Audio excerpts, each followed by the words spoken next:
Hi everyone. Now I'm going to explain the solution for the questions which are asked in question bank of 4th unit IO port and interrupts programming for microcontroller and application subject. The unit number 4, it carries 25 marks in external exams. Here we'll start with the question number 1.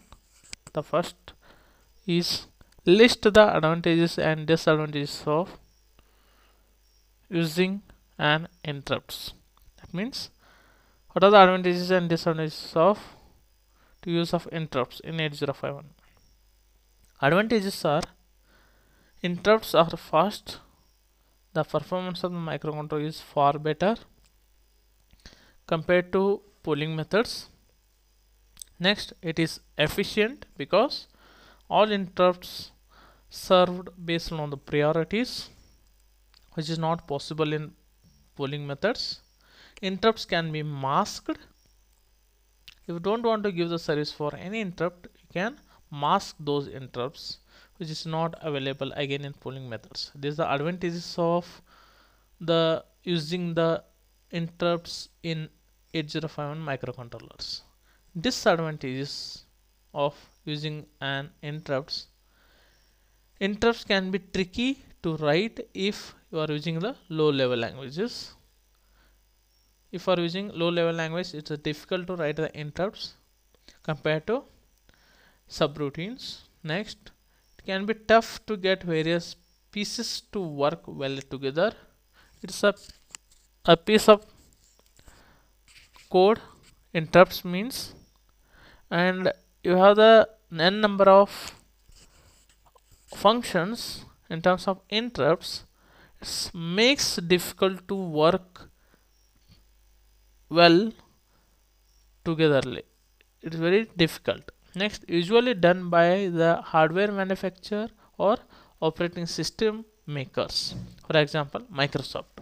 So interrupts are come up with the manufacturers or operating system makers. That's why it is very difficult to get it to understand sometimes. That's why we can't change it. That's why it's a tough to use in low languages. Next question is differentiate between an ISR and a subroutine. Then what is the difference between interrupt service routine or and subroutine? The first difference is ISR means or interrupt service routine, means it is a piece of code for interrupts of 8051. That's already I have told. The in ISR means it is a piece of code which is used for the interrupts. Okay. Subroutine means again it is a piece of code but it's written by programmer. That's what makes a difference. Interrupts are written by hardware manufacturer or OS makers, but subroutine can be written by the programmers. Next one, it occurs when interrupt occurs. So whenever interrupt comes, subroutine, that is interrupt subroutine is going to occurs. This occurs whenever user needs. That means when a program needs in his programmer, he can use the subroutines. Last instruction is RETI in ISR. So last instruction of every ISR is RETI, written from interrupt. But in subroutine, last instruction is only RET. There is no I. It's a return from subroutine. You have to understand. Next, by default in 8051 there are 5 ISR there for 8051. In subroutine, there depends on program. You can write n number of subroutines in your program.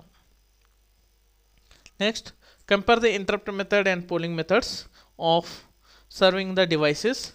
This is a 5 marks question. You have to write the differences between the interrupt method and polling methods. In interrupt method, the device notices the CPU that it requires its attention. That means if the device has to find out the CPU, that means device has to notice the CPU that whether it needs attention, interrupt or not depends on that the CPU is going to give the attention. In polling method, CPU continuously or steadily have to check whether device needs interrupts or not. Okay, it needs any service or not. That is the difference between interrupt and polling method. Second one, an interrupt is not a protocol, it is a hardware mechanism. So interrupt is not a set of rules, it is not a continuously, or it is not a compulsory how to do. It is hardware mechanism. You can check it by device CPU whenever it needs. But in polling method, it is not a hardware mechanism, it is a protocol. Okay, you have to check every time continuously every device whether needs service or not. So you have to follow it. Third difference is in interrupt method. In interrupt, the device is served by interrupt handler. In interrupt method, you have the interrupt handler that is going to handle all the interrupts whenever device needs a service. In polling method, the device is served by CPU. In polling method, the services if need by the devices, the CPU is going to take continuously checking whether device needs a service or not. Fourth difference, interrupt can takes place at any time, but in polling method, CPU steadily ballots the device at regular or proper interval of time. At every interval of time, CPU has to check whether device needs service or not. That's not case in interrupt method.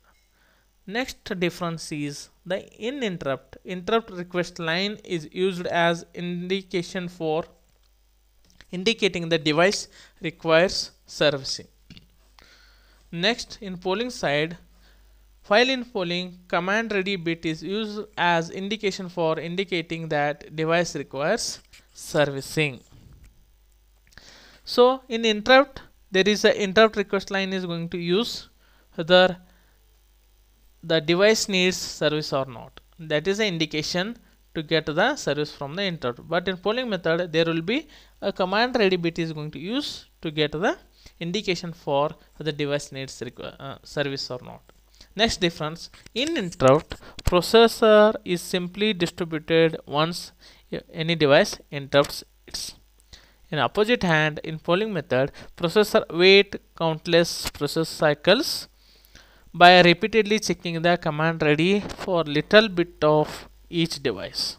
So in polling method, every time the processor has to waste his time to check, or he has to waste his countless process cycles to check the ready command, that is command ready, for even the device need a little bit service also. That's not a case in interrupt method. No need to waste of cycles or processor cycles. Next question is, explain the bit structure of IP register, that means interrupt priority register. So here I have given the bit structure of IP. You can see the register bit or bit structure of IP. Total 8 bits are given, all the bit position as well as the what are the bits are present in particular bits of IP. It's a bit addressable register, that means you can access individual bits separately in your programs. Okay, if you want to change individual bits of interrupt priority, you can change any bits without affecting the other bits. That's why it is called as bit addressable register. Okay, you can see here. Next one, the bits which are set to 1 have highest priority, the bits which 0 has low priority. Interrupt which are having high priority can interrupt another interrupt with the low priority. The low priority interrupts will be served only after handling the higher priority interrupts. As per interrupt, the interrupt priority register is going to give the service, or it is going to handle the interrupts. So you can see the interrupt priority here in the interrupt priority registers. First 7th bit and 6th bit of interrupt priority registers are not implemented, they are kept for future use.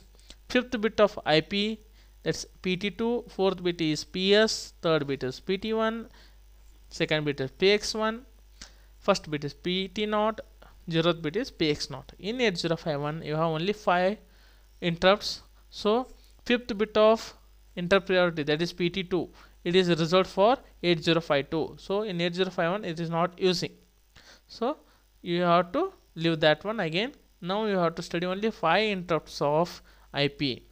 Here I have given the IP.4, that is PS. It is going to give the priority for serial port interrupts. Next, third bit of IP is PT1. This is going to give the priority of timer 1 interrupts. IP2, that is IP.2, PX1, priority for external interrupt 1. IP.1, PT0, priority for or priority of timer 0 interrupt.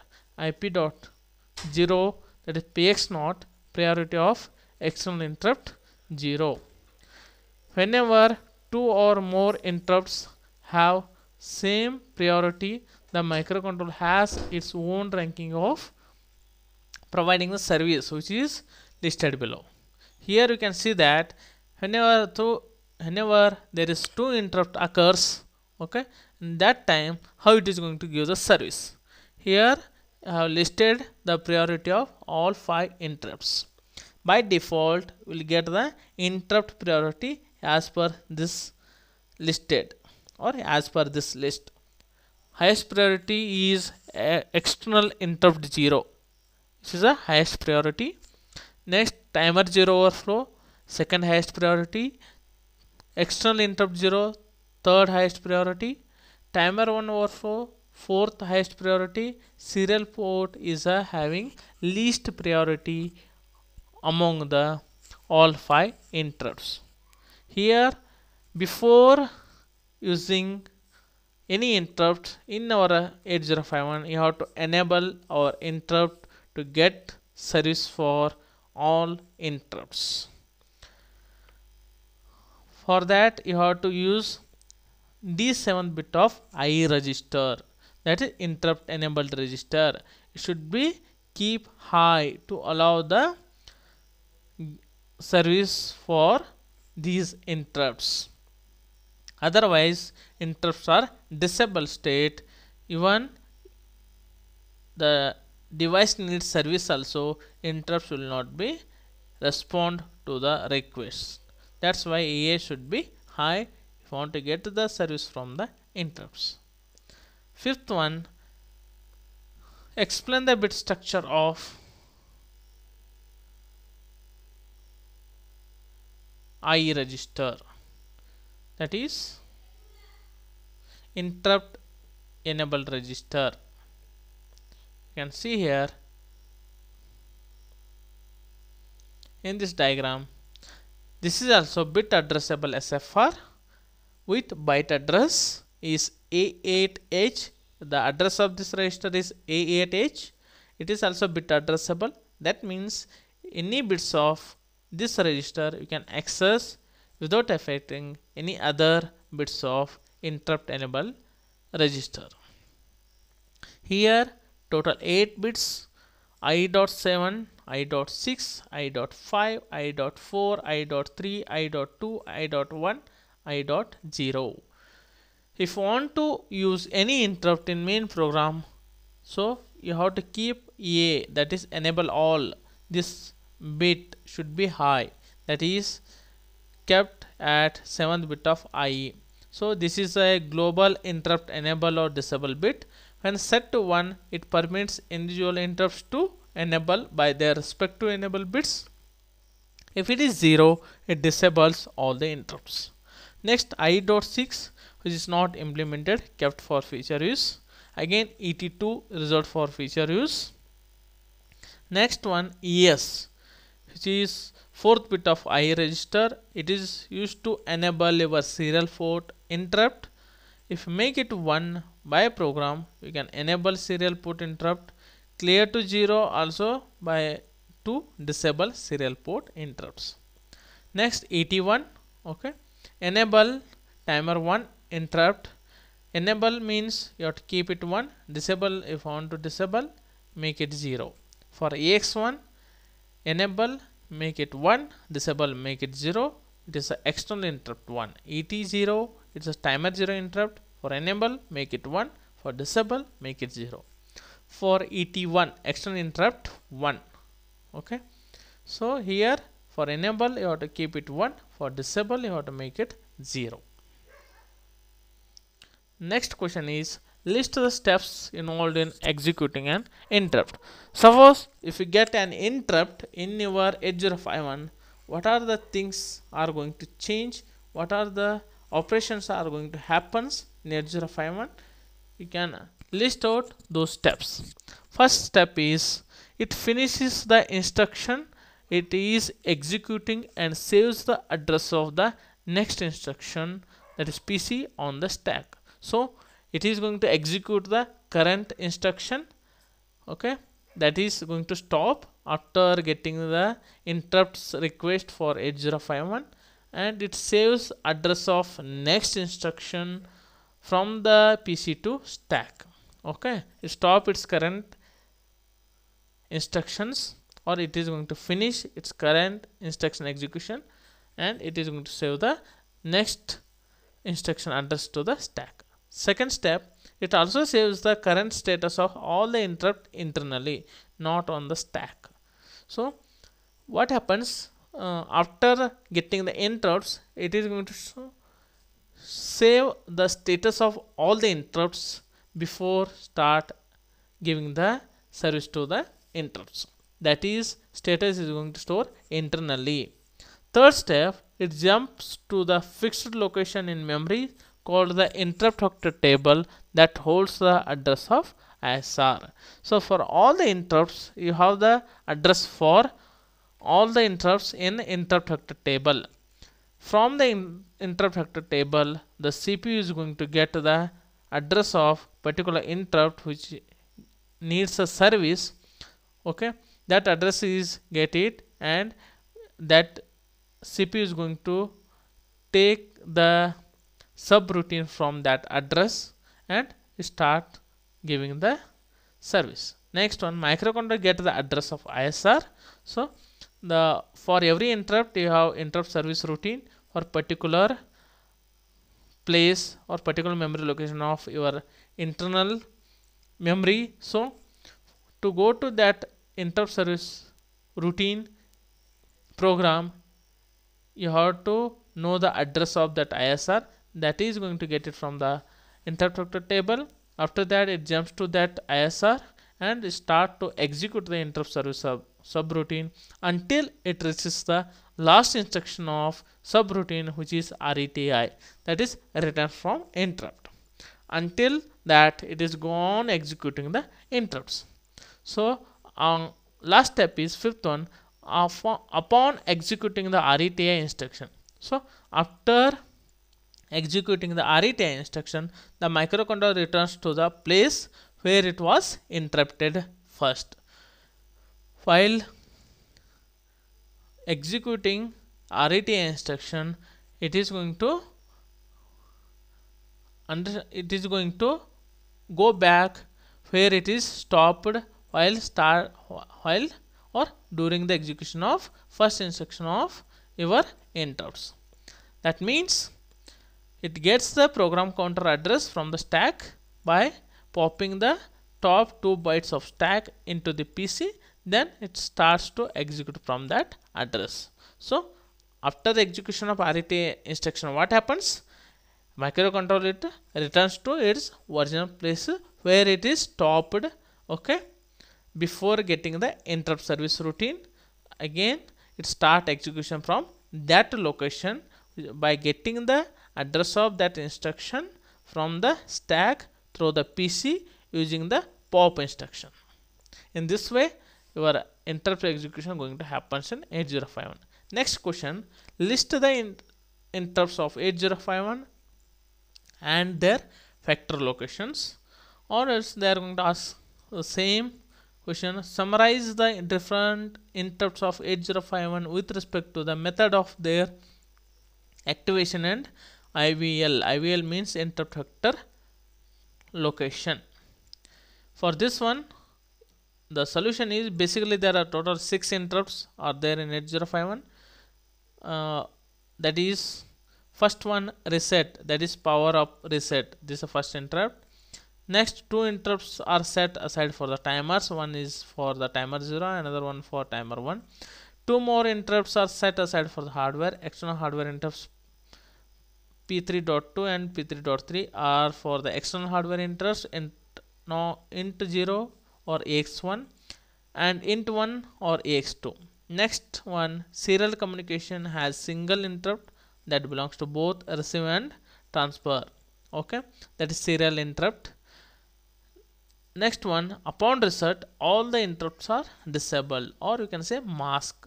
By default interrupts will not be enabled. All interrupts are a disabled state, meaning that none will be responded by the microcontroller if they are activated. That means if you are activated all the interrupts by keeping default situations or upon the reset situations, they will not respond because they are in mask state or disable state. So if you want to get a service from interrupts, interrupts must be enabled by software in order for the microcontroller to respond to them. If microcontroller want to respond to any interrupts, then interrupts must be enabled state. I have given the interrupt vector table also, and they are asking to mention the vector locations. I have mentioned the vector location or ROM location for every interrupts as well as pin numbers also. In the table you can get all 6 interrupts and corresponding ROM locations. Reset 000, external hardware int 0, that is 3, timer 0 TF0, that's B, external hardware int 1, that is 13, timer 1 TF1, that is 1B, and finally serial COM, which used to perform receive and transfer the serial messages or serial communication. ROM location is 23. Next we'll go for difference between RET and RETI.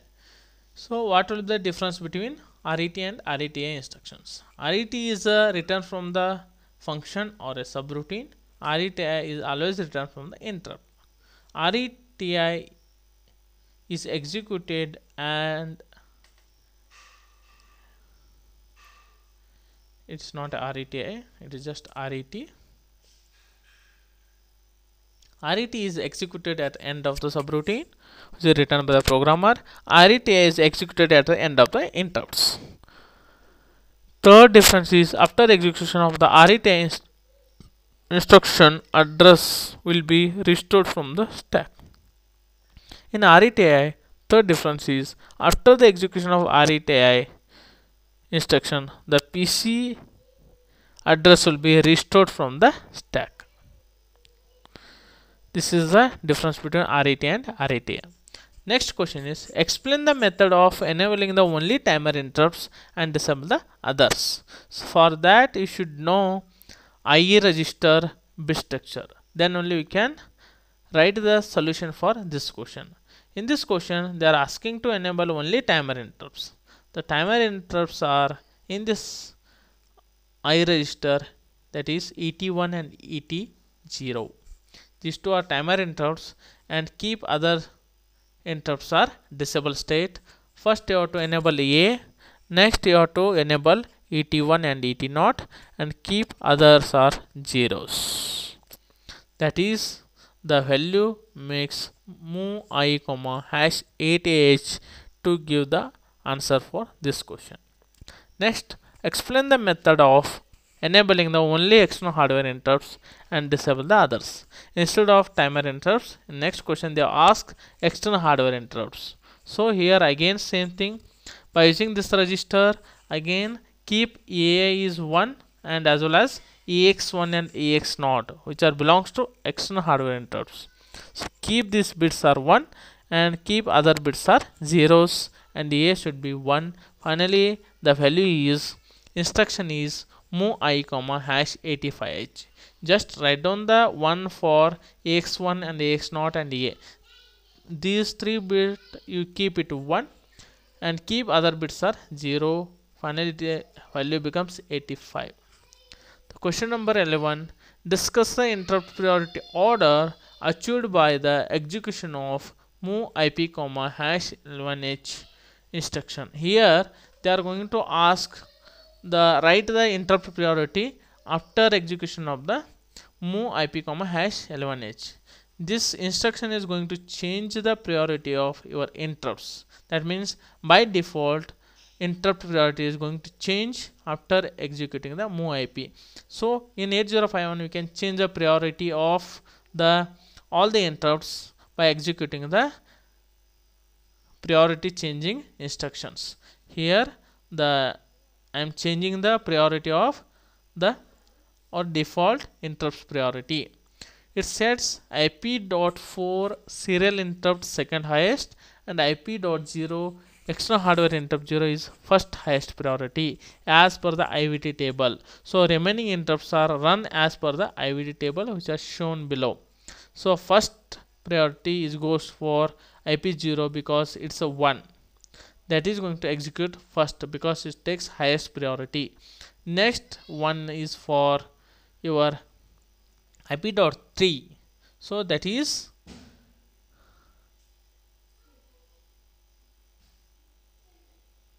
second highest priority.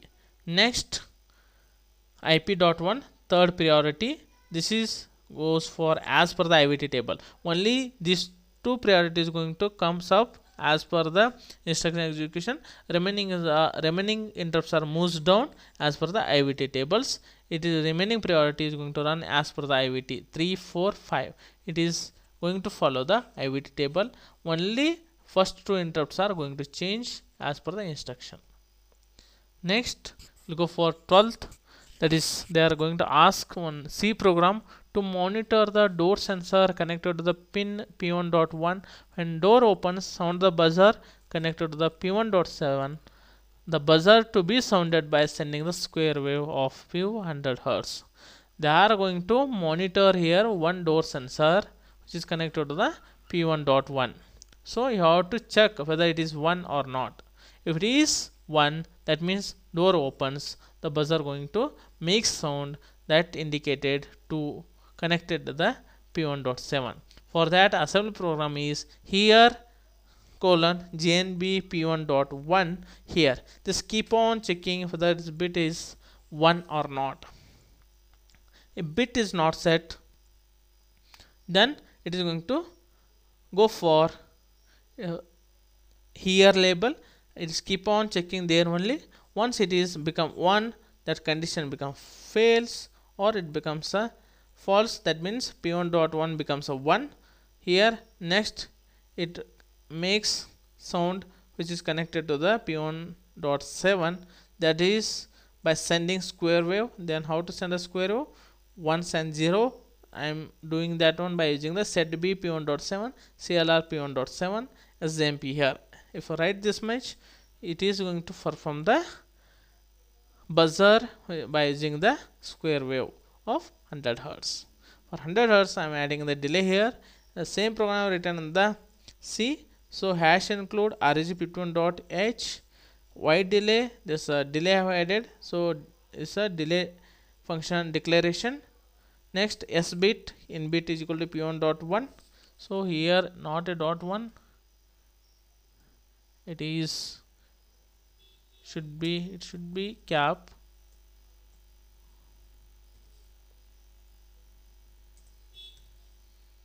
Next another s bit out bit is equal to p1.7. p1.1 is the input, p1.7 that is cap is a out bit. That's why I given the variable names like this. Next wide main in bit is equal to 1. If it is 1, it make it continuously. For double semicolon our return means make it continuously. If in bit equal to 1, output is equal to 1, so go for 250 millisecond, that is few hundred hertz. Else make it output is equal to 0, again this for 250 millisecond. This is completes our main program. For delay I am writing the delay program. White delay unsigned int I time is passes 250. Unsigned int I comma j, I is equal to 0 for loop I less than I time. In place of I time we'll get 250 I plus plus. For j is equal to 0, j less than 1 to 7 5 semicolon j plus plus, which gives 1 millisecond delay. It is going to run 250 millisecond or 250 times, which makes 250 millisecond delay. If you write this much, you'll get the 10 marks.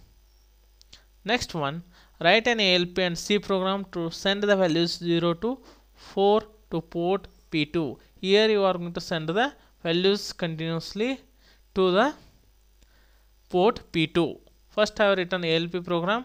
Here I have taken the org00h, move r1 comma hash 50h, move a comma 00h. Next back move P2 comma a. Next increment a, design z r1 comma back.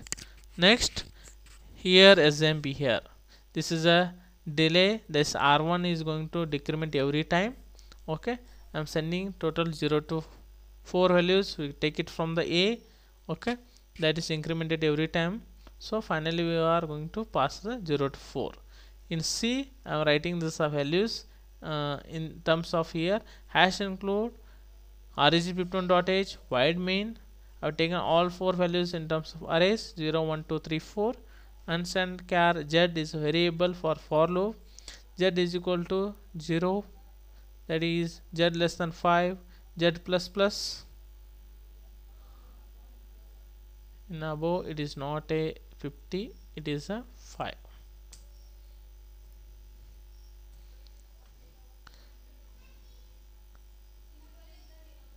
Next, so again it is going to run for 5 times for loop.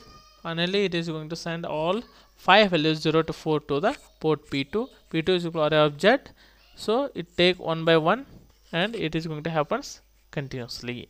Okay, in the above and below programs which gives 10 marks. Don't make any mistakes. I also made one mistake here, so make it correct. Next one, write an ALP and C program to continuously send 00h to 20h to port P0. Here you are going to send the values how much, 00h to 20h. So here I am writing first ALP org000h. Here move a comma hash 0h, a is a filled with zeros. In the loop I am writing move P0 comma a. From a it is going to take the contents of a, increment a, cjn a comma hash 20h loop. It is going to compare with the 20h number till 20. It is keep on sending the values to the port P0. Asmp here, end of the program. For C, hash include reg51.h wide main. Here unsigned char I, file 1. Here for I is equal to 0, I less than 20, I plus plus. So all 20 values is going to display on the P0. After 21st, for loop becomes fails to come out of the loop. Fifth program, write an ALP and C program to display the ASCII value characters 0, 1, A, B on port P2. Here you have to display the all these 4 characters, that is on the port P2. ASCII means you have to write the values in terms of single quotes in ALP, double quotes in C. Now we'll start with org00h, move a comma hash single quote 0. This one send the ASCII value of 0, that is 30. Going to display on port P2, move P2 comma a. Again same thing, move a comma hash 1. In place of 0 I have written 1 because second number is 1 or second letter is 1. Or you can say second character, that is 31 is going to display on P2, move P2 comma a. Next move a comma hash a. ASCII value of a is going to store into the a, that is move P2 comma a means ASCII value of a letter is going to display on P2. In the same way, move a comma hash b, move P2 comma a, that is display the b character. It is going to happen continuously by using the here colon asmp here. End of the program. Next in C, hash include reg51.h wide main. You have to take those ASCII values of 0, 1, AB in terms of double quotes and stored in terms of arrays. Unsigned char x of array equal to 0, 1, AB. Next variable for loop, unsigned char I, 4 characters. For I is equal to 0, I less than 4, I plus plus bit of x of I while 1, which is going to display all 4 characters on port P2.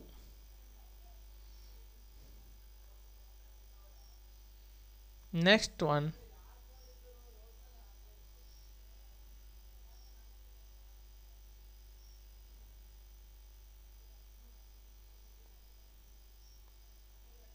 '16 program, write an ALP or C program to toggle bit 1 of port 0 25,000 times. Here you have to toggle first bit of port 0 how many times? 25,000 times. So ask for 10 marks. First we will write the assembly language program. org00h move dptr comma hash 25,000. It is a number you can store in dptr 16-bit register. Set bit p0.1, it is 1, bit becomes 1, and clr p0.1, again clear. Toggling means 0 and 1. Decrement dpl cgnz dpl again. Okay, every time it is decrement, it makes 1 and 0, 1 and 0. Once dpl 0, again decrement dph now, again check for dpl whether it is 0 or not. It's keep on checking for 25,000 times. It is going to make 1010. How to write in same program in C? Hash include reg51.h. Here s bit is a data type. S bit, my bit is equal to p0 cap 1 to declaration of bit of port 0 using variable name is from my bit. Void main unsigned int z. For z is equal to 0, z less than equal to 25,000, z plus plus. Now my bit is equal to 0, my bit is equal to 1. So it is going to continuously execute by toggling the bit 1 of port 0 25,000 times. Next one, write an ALP and C program to toggle the bits of port P3 continuously. Here they have not mentioned the delay. They are going to ask toggle the bits of port P3 continuously. So for that, no need to add delay, directly keep some delays that make it happens continuously. org00h move a comma hash 50h 55h move p3 comma a call delay. Next again move a comma hash 0ah move p3 comma a, again a call delay SAMP back, that is this loop is continuously run. So that is going to toggle the bits of all 8 bits of port P3. Then how to write same program in C? Hash include reg51.h void main unsigned int z, that is taken, just don't take it any variable here because not necessary. They are asking infinitely, that is continuously. So here for double semicolon means continuously, it is going to toggle all the bits means P3 is equal to 0x55, P3 is equal to 0xAA, which toggles all the bits of port P3 continuously. Next one, write an ALP and C program to toggle the bit 1 of port P0 continuously. Again here they are going to toggle not all bits, only single bit, that is bit 1 of port P2, port P0 or port 0 continuously. Again they are not asking to add any delay here. Finally they are asking to toggle a single bit continuously. Then we'll see how to write in ALP. org000h again is the label name. Set b p0.1 a call delay, again clr p0.1 a call delay. Both are going to toggle continuously with a delay, and it is going to happens continuously by using SAMP again it is going to execute. For C, hash include reg51.h s bit my bit is equal to p0 cap 1 bit 1 of port 0 void main for double semicolons to make it continuously my bit is equal to 0, my bit is equal to 1, which makes to toggle the bit 1 of port 0 continuously. Next, write the schematic algorithm and a program for 8051 to sense the push button switch and according to the control of on or off the LEDs. Here they are asking schematic.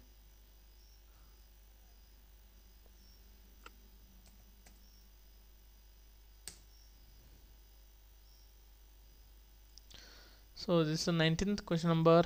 They are asking schematic, algorithm and programs. All three they have asked. So you have to write all three.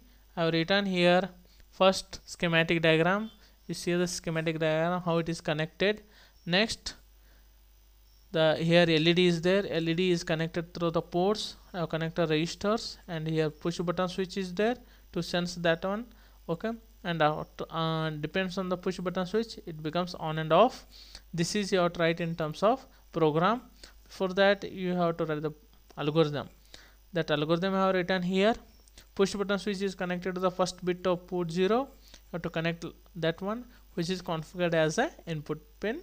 So which is connected to the pull-up registers, as there is no internal pull-up registers for port P0 already know. So thus the port 0, the 0th bit pin is at VCC potential when switch is not pressed. Okay, whenever switch is pressed, this pin P0.0 will be grounded. Otherwise it is in VCC level. Whenever you are going to press, it becomes a grounded level. Next, current is going to pass from VCC to your buzzer, that is to complete the path. The LED is connected to the first bit of port 2, that is P2.2, and register is connected in a series which it to limit the current. This is the algorithm they have used to make it LED on and off. Here program is ORG000H, set B P1.0, start JB P1.0, which is connected to the switch. That's why you have to check whether bit is set or not. JB means jump if bit is set. Which bit? 0th bit of port 1. Otherwise it is going to execute next instruction. Otherwise it go for next level if it is true. Now next one, move P2.0 hash 1 SMP start. Again keep on checking until and unless button is pressed. Whenever button press, it becomes 0. Now that condition become false, directly it come to next instruction. Otherwise directly come to next level, move P2.0 hash 0 if it is 1. Again SMP start. It is happens continuously to make your LED on and off.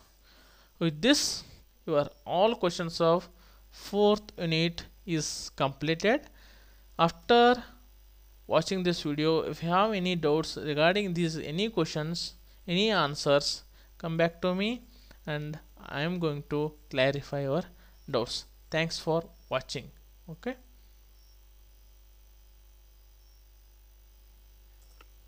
this is make it 1. It's the first bit. Thank you.